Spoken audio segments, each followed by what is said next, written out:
मेरा नाम सरस्वती है। मैं किसान हूँ। मेरी एक बहुत ही सुंदर सी बेटी है जिसका नाम मैंने परी ही रखा है। परी करीब 4 साल की थी जब मेरे पति का देहांत हो गया था। मैं अकेले ही खेती करके उसका पालन पोषण करती थी। बहुत लोगों ने कहा कि मैं दूसरी शादी कर लूं, पर मैं अपने पति से बहुत प्यार करती थी। मैं दूसरी शादी नहीं कर सकती। मैंने दूसरी शादी करने की वजह अपनी बेटी पर ध्यान देना ज्यादा बेहतर समझा। मैं उसे एक अच्छी जिंदगी देना चाहती थी जहाँ उसे सारे ऐशो आराम मिले। मैं नहीं चाहती थी कि उसकी खूबसूरती खेतों में काम कर कर जल जाए। मैंने उसे बहुत लाड से पाला था। जहाँ तक संभव हुआ वहाँ तक मैंने उसे पढ़ाया भी। जैसे तैसे मेरी बेटी बड़ी हो रही थी वैसे वैसे उसकी खूबसूरती और भी बढ़ती जा रही थी। बहुत लोगों की गलत नजर उस पे पड़ने लगी। मुझे अब उसकी फिक्र होने लगी थी। मैं उसकी शादी करना चाहती थी, पर मैं उसकी शादी किसी किसान के घर में नहीं करना चाहती थी, बल्कि कैसे घर में करना चाहती थी जहाँ मेरी बेटी को सारी सुविधा मिले। क्योंकि मैंने अपने जीवन में बहुत उतार चढ़ाव देखे हैं। अगर कभी बाढ़ या सूखा पड़ जाए तो मैं और मेरे पति कई कई दिनों तक पानी पीकर अपना पेट भरते थे। इसलिए मैं अपनी बेटी को ये जिंदगी नहीं देना चाहती थी। मेरी बेटी का व्यवहार बहुत ही अच्छा था। व्यवहार में वह बिल्कुल अपने पापा पर गई थी। उसके पापा भी बहुत अच्छे थे। गांव में सबसे बनती थी, क्योंकि किसी की भी मदद करने से वे कभी पीछे नहीं हटते। मेरी बेटी बहुत बातूनी थी। उसे बातें करना बहुत पसंद था। उसके सामने अगर कोई रोता भी था तो वह उसे भी बातों से हंसा देती थी। एक दिन मेरे घर एक रिश्ता आया मेरी बेटी के लिए। लड़का अच्छा खासा कमा लेता था, पढ़ा लिखा और संस्कारी लड़का था। मैंने लड़के से पूछा कि तुम मेरी बेटी से शादी क्यों करना चाहते हो? हम तो तुम्हारे लेवल की भी नहीं हैं, हम बहुत गरीब हैं। लड़के ने कहा, आंटी जी, अमीर गरीब मैं नहीं मानता, बस इंसान का दिल साफ होना चाहिए। मैंने बहुत सुना है आपकी बेटी के बारे में। दिखने में बहुत खूबसूरत है, पर उसका व्यवहार और भी अच्छा है, इसलिए मैं उसे शादी करना चाहता हूँ। आप फिक्र मत कीजिए, मैं उसे दुनिया की तमाम खुशी दूंगा। पर मैं ये शादी से पीछे हट रही थी, क्योंकि लड़का हमारे गाँव से काफी दूर रहता था। मैंने सोचा मैंने अगर अपनी बेटी की शादी इतनी दूर कर दी तो फिर मैं उससे मिलने कैसे जाऊंगी। मेरी तो एक ही बेटी है जिसे मैं बहुत प्यार करती हूँ। फिर मैंने सोचा रिश्ता अच्छा है, मेरी बेटी यहाँ खुश रहेगी, मुझे तो बस उसकी खुशी ही चाहिए थी। मैंने रिश्ता पक्का कर दिया। शादी का सारा खर्च मेरा दामाद ने उठाया। शादी बहुत ही धूमधाम से हुई। आज मुझे खुशी भी थी तो दुख भी था। खुशी इस बात की कि मेरी बेटी अब हमेशा खुश रहेगी, और दुख इस बात का कि मेरी बेटी मुझसे दूर जा रही है।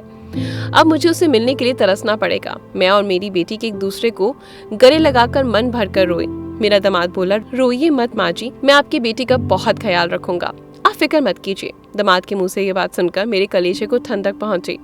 मैंने अपनी बेटी को विदा कर दिया। मेरा घर बहुत ही सूना हो गया था। मेरा घर अब मुझे ही काटने को दौड़ता था। मुझे अपनी बेटी की बहुत याद आती। उसकी बातें तो खास कर उसका आवाज सुनकर दिल खुश हो जाता था। उसकी नई नई शादी हुई थी, इसलिए मुझे उससे मिलने जाने में थोड़ी शर्म आती थी। मैं सोचती पता नहीं मेरा दामाद क्या सोचेगा मेरे बारे में। समय ऐसे ही बीत रहा था। मेरी बेटी की शादी को 6 महीने हो गए, पर अभी तक मैं उससे मिलने नहीं गई और ना ही उसने कोई खबर भेजी। माना कि मेरे पास मोबाइल नहीं है, पर वह कम से कम एक खत तो भेज सकती थी।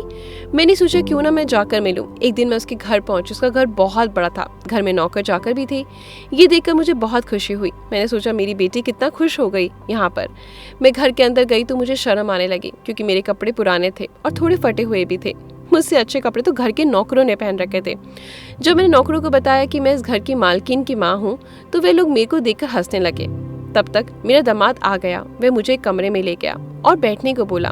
मैं बैठ गई। मेरा दामाद भी कमरे में एक सोफा पर बैठ गए और अपना फोन चलाने लगा। ना तो वह मुझसे पानी पूछा, ना ही मेरा हाल चाल।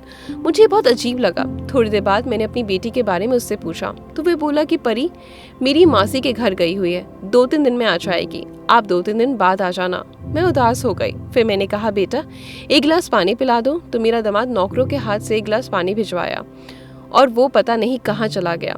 फिर मैं अपने घर लौट आई। करीब 1 हफ्ते बाद मैं फिर से अपनी बेटी के घर मिलने गई, पर आज फिर मेरे दामाद ने कहा कि वह उसकी नानी के घर गई है। आज फिर मुझे अपनी बेटी से मिलने बगैर आना पड़ा। पता नहीं क्यों मुझे ऐसा लग रहा था कि जब मेरी बेटी किसी तकलीफ में है। मैं करीब 1 हफ्ते बाद फिर अपनी बेटी के घर गई। आज भी मुझे खाली हाथ वापस आना पड़ा। अब मैं जब भी अपनी बेटी से मिलने जाती, मेरा दामाद कोई ना कोई बहाना बनाकर मुझे अपनी बेटी से नहीं मिलने देता। देखते देखते 8 महीना गुजर गया। मुझे अब यकीन हो गया कि मेरी बेटी उस घर में किसी तकलीफ में है। एक दिन मैं रात के अंधेरे में उसके घर में घुस गई। सब लोग सोए हुए थे। एक कर सारा कमरा खोलकर देख रही थी। मेरी आहट घर की एक नौकरानी को लग गई।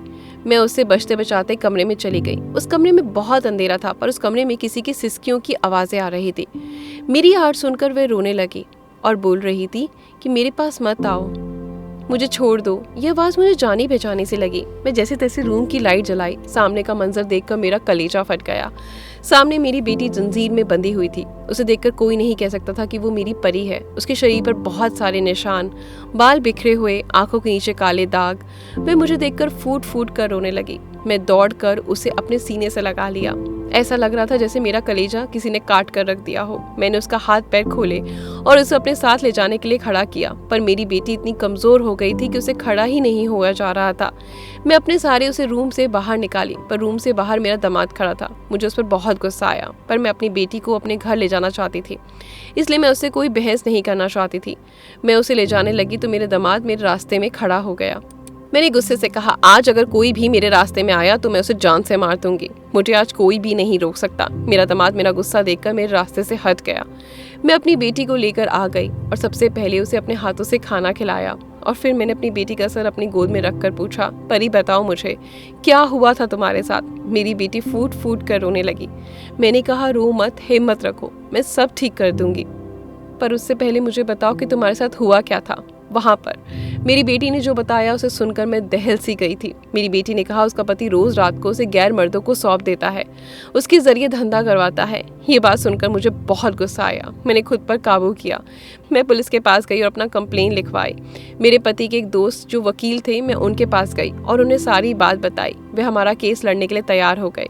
मेरी बेटी से कुछ पूछताछ की और फिर उन्होंने मुझे तसल्ली दी कि वे मेरी बेटी को इंसाफ ज़रूर दिलाएंगे, और उन्होंने वही करके दिखाया। मेरी बेटी को इंसाफ तो मिल गया और मेरे दामाद को सज़ा भी दिलवाई। मेरी बेटी जो इतना बातूनी थी, अब वो बोलना भूल गई थी।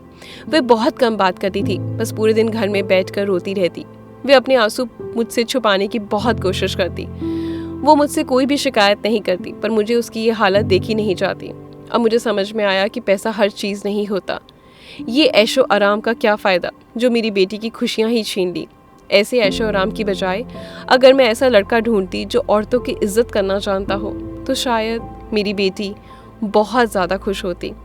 आज मेरी बेटी की जो भी हालत है वो सिर्फ और सिर्फ मेरी वजह से। मैं खुद को कभी माफ़ नहीं कर पाऊंगी।